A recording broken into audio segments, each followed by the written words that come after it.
Hello friends, नमस्ते प्रणाम। हमारे चैनल में आप सभी फ्रेंड्स का स्वागत है और अभिनंदन है। तो हम लोग बहुत ही पारंपरिक बेटी विवाह गीत लेकर आए हैं। आप लोग जरूर सुनिएगा और अपना प्यार दुलार आशीर्वाद ऐसे ही बनाए रखिएगा। तो चलिए सुनाते हैं आप सभी को। राधे राधे।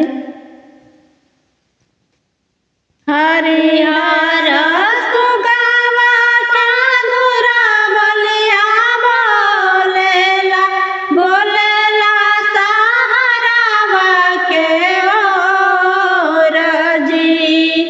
हरिहर सुगवा मधुरा बलिया बोलेला बोलेला सहरावा के ओर जी।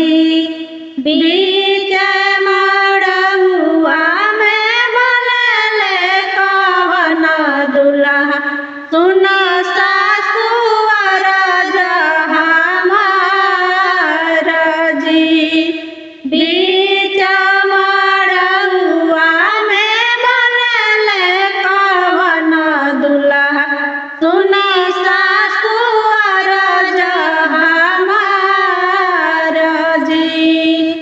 दान दहेज सासु हमरा के ना दिहा, हमहु जाइब अपना देश जी।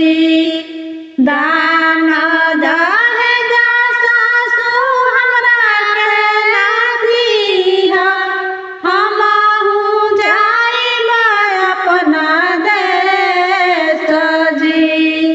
परदा के लोते से बोलेली सासु सुनी बाबू बचन हमार जी।